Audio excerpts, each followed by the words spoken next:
Attaquez le sol.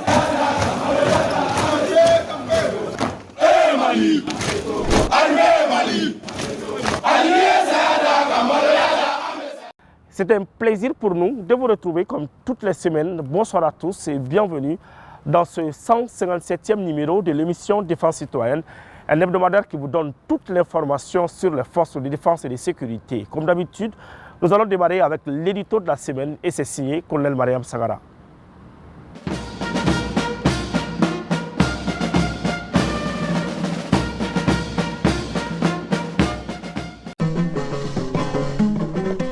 Nongora kafira sanga bonna na ulu bizame ningara jayo dolinye ha jabali ibora ila mama razula jadindo maja nyamina araba kale odo maja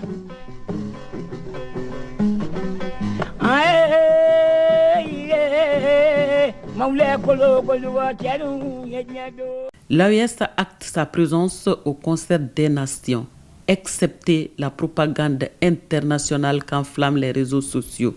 La voie est dégagée et même balayée pour la prospérité de notre espace AES. Restons calmes et sereins pour asseoir une AES stable, souveraine, sécurisée et confiante. Nos hommes et femmes, jour après jour, se battent pour instaurer la stabilité dans la zone AES. Les prédateurs ne démordent pas. Ils se lancent éperdument dans le métier de vendeur du négationnisme contre la Confédération. Engagés dans la traîtrise, le mensonge, les commérages, le sabotage, les impérialistes se servent de certains médias sans ligne éditoriale pour imposer à l'opinion publique des comportements aberrants sans lendemain. Peuple de l'AES, vous avez su garder le cap dans la tempête. Vous avez tenu fermement la barre et resté encore solide et unis dans cette épreuve programmée par les sans-foi ni loi et leurs sponsors. Gardez confiance à nos institutions et à nos forces de défense et de sécurité qui ont le courage et la compétence nécessaires pour garantir la sécurité. Sanguinaires injustes, abstenez-vous, car l'heure n'est plus à l'exploitation de l'homme par l'homme. C'est fini. L'exploitation d'une nation par une autre nation. Le message de l'AES à ce niveau est clair. Il n'y aura à l'avenir ni exploiteur ni exploité. Peuple de l'AES, restez serein. À travers des médias propagandistes sans crédit moral, ils séduisent nos intellectuels, nos personnalités dans l'espoir de reprendre leur position dans l'espace AES. Ils s'organisent encore pour nous diviser et puiser nos ressources intellectuelles, personnalités, artistes, chercheurs. J'allais dire peuple de l'AES tout court. Soyez donc sereins et ne cédez pas à la tentation. La convoitise des pays colonisateurs continue. Leur caporalisation perpétuelle plane et menace toutes les bonnes initiatives à l'image de l'AES. Le terrorisme imposé au Sahel sera sans doute vaincu. Il sera vaincu grâce aux peuples qui ont compris le piège, le complot des impérialistes. Nous demandons à tous les Burkinabés, Nigériens et Maliens de faire bloc et être plus soudés contre l'envahisseur. La conviction de nos chefs d'État, c'est un Sahel débarrassé complètement de toute espèce sanguinaire. Certes, la route de la souveraineté est difficile, mais nous ne sommes pas seuls. Nous sommes unis et déterminés à faire face à l'adversité. Rassurez-vous que partout où les terroristes sèment la peur, les forces de l'AES récoltent la victoire.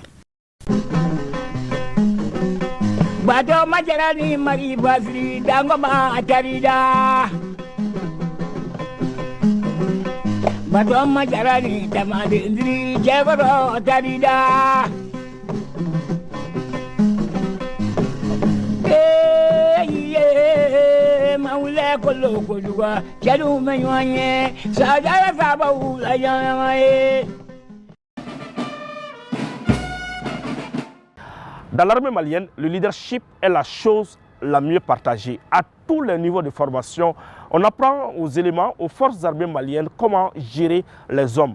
On les apprend surtout à inspirer leurs hommes. Voilà pourquoi le chef d'état-major général des armées, le général de division Oumar Diarra, s'est entretenu avec les futurs commandants d'unité. Une rencontre suivie par notre reporter, le sergent Seferou Sanogo. Édifier les hommes, partager avec eux son expertise et ses expériences est une vision stratégique du chef d'état-major général des armées, le général de division Oumar Diarra. En tant que chef opérationnel, ces directives sont essentielles pour garantir l'efficacité des forces armées et la réussite des missions régaliennes. Les conseils aux futurs commandants d'unité. Il faut être vigilant. Le don de soi pour combler les attentes du peuple malien. Il faut jouer son rôle à son niveau pour déjouer les attaques infligées de lourdes pertes à l'ennemi. Quand on voit que ces terroristes-là viennent nous attaquer à présent parce qu'ils pensent que s'ils nous attaquent, là, ils vont nous faire du mal. Mais chaque fois qu'ils attaquent, quand on les inflige une lourde perte là, avant d'attaquer, ils vont réfléchir avant de venir, n'est-ce pas? La troisième promotion du cours des futurs commandants d'unité est ainsi en charge de la formation, de l'entraînement et de l'instruction de leurs subordonnés. Donc il faut te préparer à faire la guerre. Et le seul rempart, c'est l'armée. Jouez pleinement votre rôle. Et ça ne peut pas aller vraiment sans que vous ayez un mental fort avec vos hommes. Il n'y a pas de miracle dans la guerre. Un commandant de compagnie, c'est quoi? C'est entraîner ses hommes. Que tu sois en caserne ou bien sur le théâtre, tu dois instruire tes hommes. Prenez toutes les dispositions. Tu dois être imaginatif. Donc la formation, l'instruction et l'entraînement doivent être votre credo. Les cadres suffisamment outillés appliqueront à la lettre les orientations données par le chef d'état-major général des armées. Le cours des futurs commandants d'unité a pour la première fois reçu les officiers de l'Alliance des États du Sahel. Nos frères du Burkina et du Niger qui sont là. C'est la bonne occasion vraiment de tisser de très bonnes relations entre vous. Désormais, le destin de ces pays-là est cousu avec les avancées sur lesquelles nous sommes aujourd'hui. Le politique, c'est approprié. Nous, les militaires, il faut que nous approprions ça. Et le combat, là, ça va être collectif. On arrive à faire des opérations ensemble. Donc c'est ça. Il n'y a pas d'autre projet dans l'AIS, c'est de défendre les intérêts du peuple sahélien. Et les forces armées de sécurité doivent jouer leur rôle dans ça. Parce que le leader, c'est ça. À chaque fois qu'une formation rentre à l'école d'application et de perfectionnement des officiers, avant leur sortie, le commandement vient au proche de ces hommes pour leur inculquer les visions, les directives du commandement à suivre sur le théâtre d'opération, ainsi en organique aussi. À l'endroit de cette troisième promotion du cours des futurs commandants d'unité, on attend beaucoup d'eux. Cette conférence traditionnelle constituerait un socle permettant à ces cadres de poursuivre leur mission avec rigueur et détermination.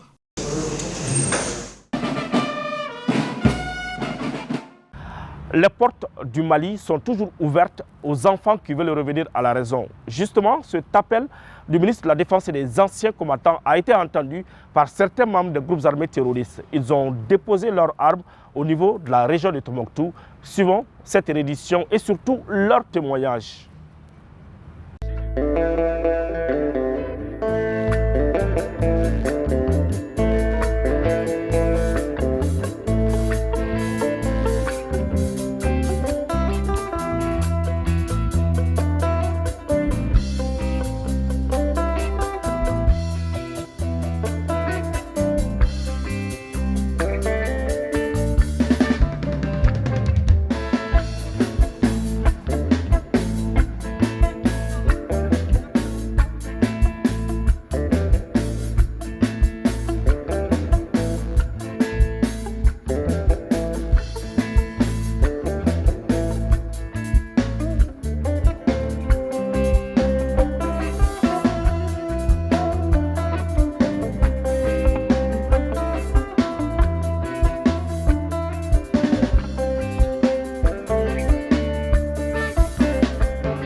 نانك معاسة ندك الشغل واتاجر شغلة ولا من مرسيل ندك فيلاج واته المجرى المجرى ندك فيلاج وايها يعني كومنت عندوي تري دي سيركل اللي قلنا دي ريجون دي تنبكتو ما موس مساج واتلت ندي جنت وين مالي راه ولا نغي جنت انا مالي فو كالين يرك الشغل وانا قلنا مالي لا الناس ما موس مساج واتلت ندي بوبولاسيون سون دانين دارا نغي بوبولاسيون مالي سيدن هنا رك دينا تلغين صار سني صار دو سن مالي فلسنت ما موس مساج واتلت ندي فامات وين مالي ميساج على جان الشغل هسكن الخارجين رشا سم السنة ما موس مدر واشرين تلت النيد سون دانين دارا الخارجين جان الشغل هسكن اللي لا سم السنة ندك فيلاج واته المشرى المشرى عندك فيلاج وايها كومين دي ويكي ندي تتر مثلا أبرز ورمي ورعبر الحي ماس الشغل الناس تماس الفقي ما مسارت واسطو فرا دغمانك تبارك الله وروف راغا ودغمان ما يعني نيت نكون غاور تجري وهذا تبارك الله ويجري ولا ما تنفر الشغل وانا سدو سوي مالي جاني الشغل يهوسكي جافدي تترمسد ما كتوجن دي تبارك الله ورنها غدا باس ما مس مساج واتلت ندي شينتم المالي أرها غادي نرك الشغل واتني فلاني ننقلنا مالي لا ناس ما مس مساج واتلت ندي بوبولاسيون ومالي أرها غسير إن هي نرك الدين تلغي صار سنة مالي ما مس مساج واتلت ندي فامات ومالي جا سنة الخارج جد ما مس مدري واشرين تلت ند جا الخارج جاني صار له سمالي فوق. Sur le théâtre des opérations, le génie militaire abat un travail remarquable. Si aujourd'hui les terroristes sont en débandade, ils s'attaquent à des cibles molles, c'est-à-dire aux civils. Ils s'attaquent aussi à nos ponts et à nos routes. Le génie militaire répare tout. Sur le théâtre des opérations, le génie fait de son mieux pour réparer les routes endommagées par la pose d'engins explosifs improvisés. Aujourd'hui, dans l'émission Défense citoyenne, notre reporter Alassane Amadou a décidé de faire un zoom sur ce travail effectué par le génie militaire sur le théâtre des opérations.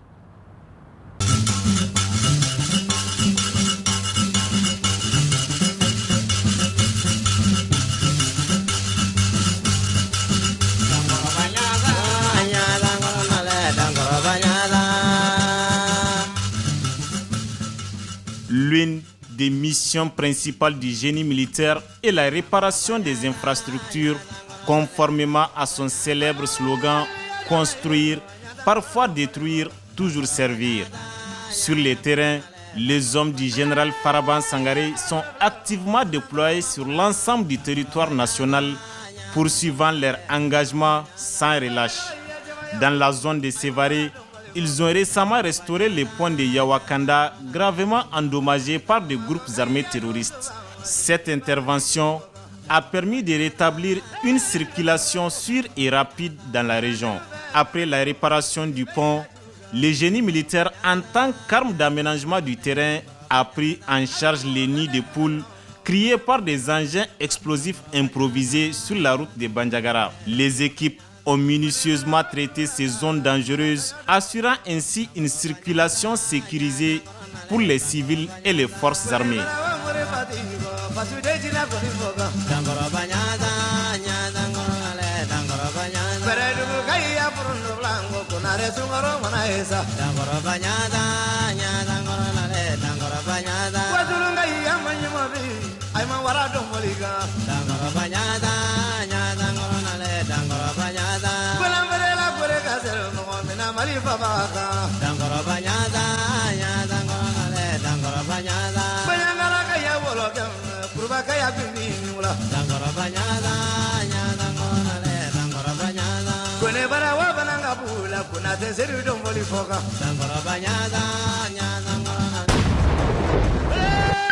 Nous allons faire une approche. Aujourd'hui, rien n'entrave la capacité des forces armées maliennes à maintenir leur présence sur l'ensemble du territoire national. Et si les terroristes pensent que détruire les ponts ou poser des engins explosifs improvisés est un moyen de pression, qu'ils aillent approfondir leurs recherches sur les ingénieurs de combat. car l'armée malienne vient de loin. Avec des origines braves et dignes, les mines, la destruction des passages ne peuvent les arrêter. Ces descendants de Bazani Tera, de Firoun Ag Alinsar, de Koumi Djossé, j'en passe volontiers, ont la mort dans leurs veines. Mourir pour la patrie, la famille est un credo demandé.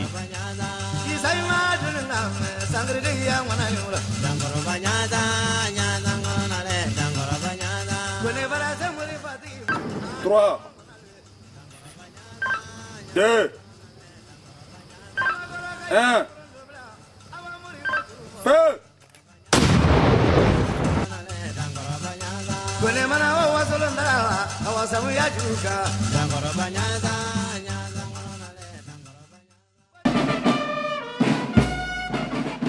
Restons sur le théâtre des opérations. À présent, nous vous proposons le bilan des différentes opérations menées sur le terrain. Cette semaine, l'état-major général des armées a mené plusieurs opérations couronnées de succès sur les différents théâtres de l'opération Maliko. Des opérations au cours desquelles les vecteurs aériens ont joué un rôle déterminant.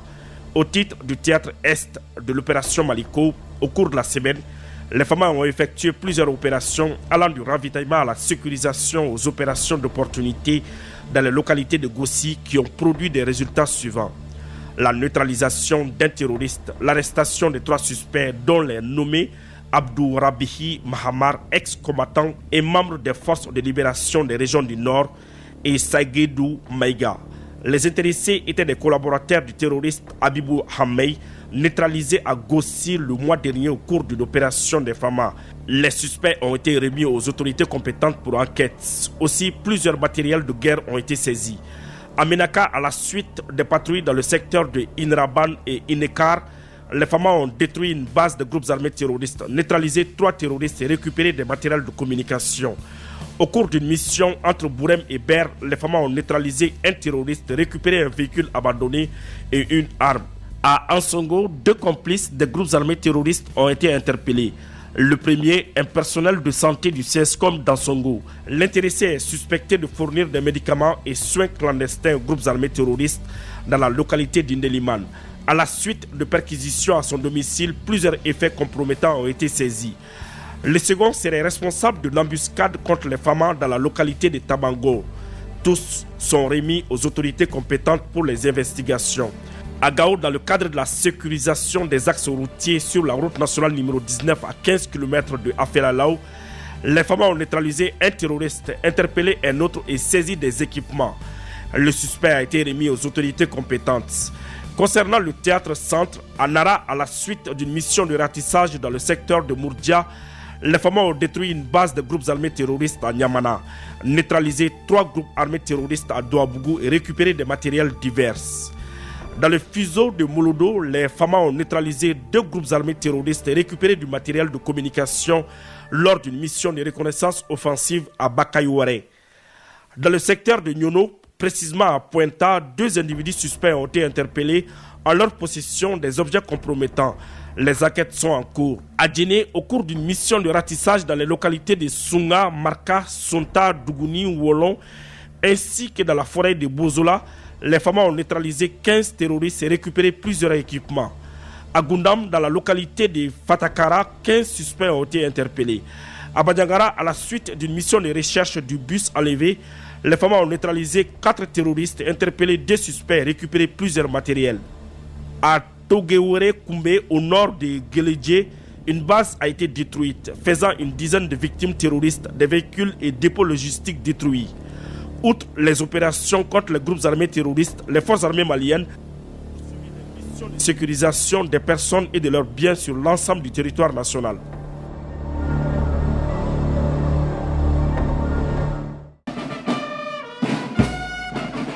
Les Maliens soutiennent leur armée, qu'ils soient de l'intérieur ou de l'extérieur du pays. Chacun à sa manière apporte son aide aux forces de défense et de sécurité dans la lutte contre le terrorisme. La preuve, AIS, Confédération Diaspora, France et Europe vient de remettre une somme symbolique au chef d'état-major général des armées en guise de leur appui aux FAMA dans la lutte contre le terrorisme. Suivons la cérémonie de remise. La Confédération Diaspora France-Europe vient d'apporter sa contribution à l'effort de guerre pour le soutien aux forces armées maliennes. 2 600 000 francs CFA, c'est la somme récoltée par les patriotes des pays de l'Alliance des États du Sahel et d'autres ressortissants du continent africain. Ce don a été mobilisé par la diaspora lors d'une manifestation à la place de la Nation à Paris. Et spontanément, on a organisé la récolte de ces fonds pour donner à nos forces armées. Et du coup, on a récolté une somme conséquente. Donc, on a décidé de venir remettre ces montants au chef-major général des armées, le général Oumar Diarra. Elle s'est donnée comme mission d'accompagner et de sensibiliser les peuples sur les décisions prises et les actions menées par les dirigeants de l'AES. Quand on dit l'Afrique, c'est l'ensemble de ses fils, l'intérieur comme l'extérieur. Nous sommes fiers de notre armée. Nous sommes très contents de ce qu'ils sont en train de faire, comme retrouver la souveraineté, raison pour laquelle quand on organise la manifestation, les peuples de l'AES au niveau de la diaspora, n'hésitez pas de venir participer à ces manifestations et contribuer pour pouvoir donner les peu de moyens que nous avons pour l'effort de la guerre. Parce que quand on dit un État, c'est avec sa population. À travers ces gestes patriotiques, ils honorent la création de l'union des 3 pays et réaffirment leur détermination à poursuivre les objectifs communs. Cette initiative contribue à renforcer la solidarité et l'engagement entre les peuples des 3 pays, consolidant ainsi l'unité et la résilience de l'Alliance des États du Sahel.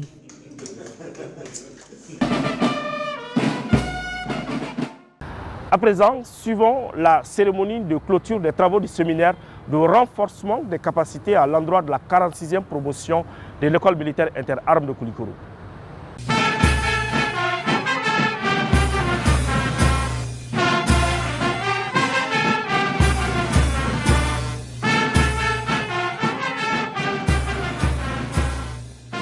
La formation est l'essence de tout succès.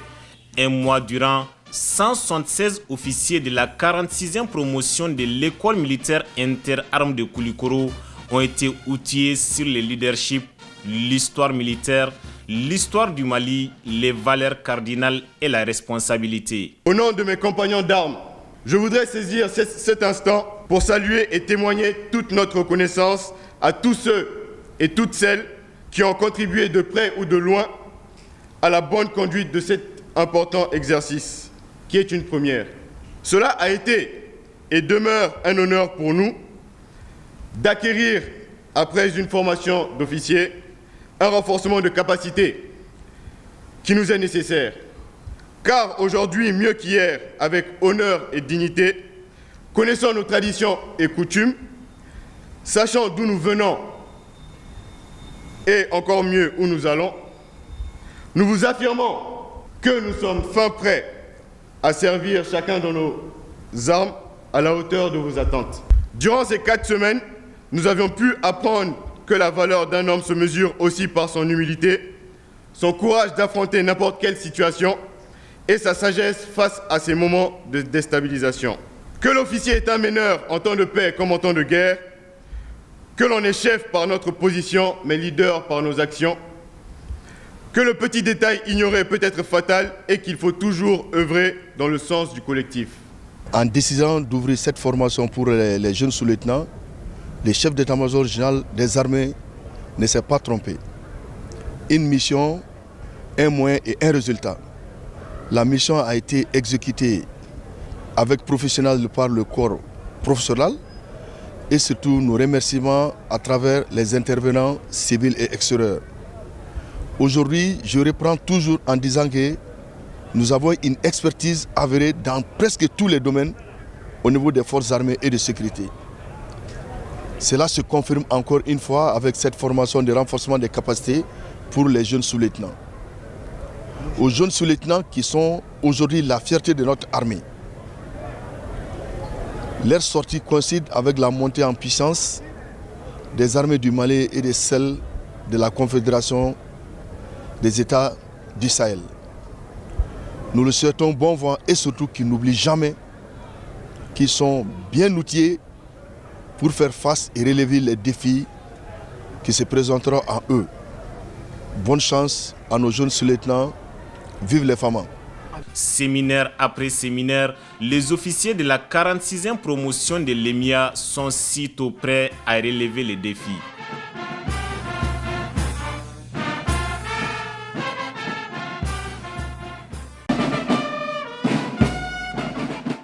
L'opération Yerako 2 a été un franc succès sur le terrain.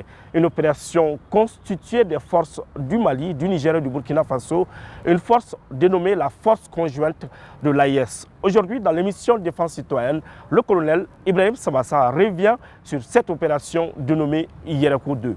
Suivons.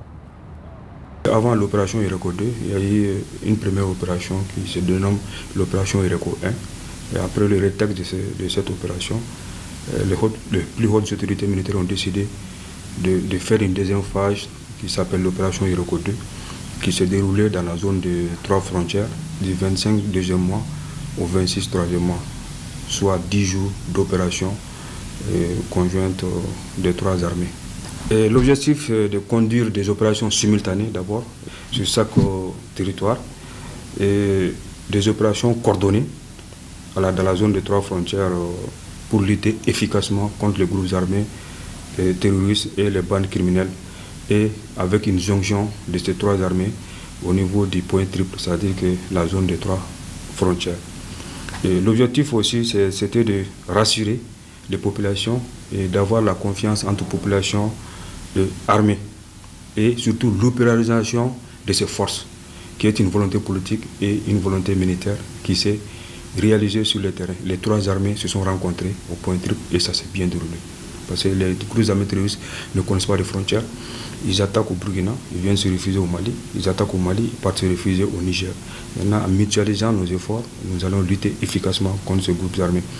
Et notre objectif surtout, c'est lutter efficacement contre ces groupes armés terroristes et assurer la libre circulation surtout au niveau de cette bande frontière et des personnes et leurs biens, et contribuer à la relance socio-économique. Vous savez, il y a les grands marchés, les grands foires, à savoir Tessit au Mali, Marcoy au Burkina et Bangui-Laré au Niger. Il faut que les habitants de Tessit puissent participer librement aux foires qui se tiennent peut-être à Wanzarbe, et les Burkinabés de Marcoy puissent participer aux foires de Tessit. La zone de 3 frontières, c'est surtout la zone de prédilection des groupes armés terroristes, à savoir les ISS et les JUNIM. Voilà, au niveau des 3 frontières, ils ont des bases de transit, des bases temporaires et des bases fixes. Voilà, c'est ce qui nous a poussé à faire l'opération de la zone de 3 frontières. Il y a d'autres zones, il y aura d'autres opérations, que ce soit tripartite, les 3 armées, bipartite entre les 2 armées et dans d'autres zones. Moi, je pense que le bilan a été vraiment positif avec plusieurs interpellations et plusieurs destructions de bases GAT et plusieurs saisies de matériel, à savoir les moyens roulants. Et ça, ce n'est que le début, c'est pour s'assurer de l'opéralisation de cette force. C'est une réalité. Ces forces sont vraiment opérationnelles et il y aura d'autres opérations, comme je l'ai dit précédemment, et tripartites dans d'autres zones et bipartite dans d'autres zones de frontières. Vous vous rappelez certainement, la semaine passée, nous vous avons proposé l'intervention de Moussa Ag Acharatoumane, membre de la commission défense du Conseil national de transition. Aujourd'hui, nous vous proposons la suite de son intervention à suivre avec beaucoup d'intérêt. Je pense que c'est une bonne action appelée d'un titre. Premièrement, d'abord, l'État va pouvoir récupérer des hommes en armes. Donc, démobiliser des gens, limiter les mouvements des hommes en armes, ce qui va faciliter même le travail désormais à l'État de savoir qui est terroriste, qui ne l'est pas. Ça, c'est le premier avantage. Le deuxième avantage, c'est que l'État va pouvoir récupérer des combattants aguerris, qui savent faire la guerre, qui connaissent la menace, qui l'ont côtoyé au quotidien, qui l'ont combattu au quotidien. Par exemple, quand vous prenez des éléments affiliés au Gatia ou au MSA qui sont ici de la région de Menaka et de Gao, vous avez en face des gens qui ont fait pratiquement 10 ans de guerre contre le terrorisme. Ils ne sont pas comme les soldats qui n'ont jamais combattu Al-Qaïda ou Daesh. Ça, ce sont des gens qui ont combattu le terrorisme pendant plus d'une dizaine d'années. Si on récupère ces jeunes-là et qu'on les réinsère dans l'armée, c'est une plus-value aussi, c'est un plus, parce que là, l'armée va avoir désormais à son sein des jeunes qui connaissent la menace, qui savent faire la guerre, qui sont habitués au maniement des armes. C'est quelque chose aussi d'extrêmement important. Le troisième, c'est que ça va permettre à un certain nombre de communautés qui étaient restées en périphérie de tout ça, de comprendre qu'ils sont des citoyens maliens comme tous les autres et que leurs enfants peuvent avoir accès à l'armée comme tous les autres et que leurs enfants aussi peuvent participer à la sécurisation de leur communauté, de leur village, de leur famille, de leur fraction comme tous les autres. Et ça va permettre à l'État aussi désormais d'éviter tout ce qui est problème intercommunautaire ou intracommunautaire. Et vraiment, on espère que c'est un processus qui va avancer vite parce que plus on désarme les gens, plus ils intègrent, plus ils sont sous les drapeaux, mieux c'est pour eux. À présent, hommage maintenant à ceux qui ont fait le sacrifice ultime pour la patrie. C'est une réalisation du colonel Mariam Sangara et de l'adjudant-chef Adama Traoré. Suivons.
Ainsi s'achève ce 157e numéro. Merci de l'avoir suivi. Un grand merci à toute l'équipe de production. Nous vous donnons rendez-vous la semaine prochaine, Inch'Allah.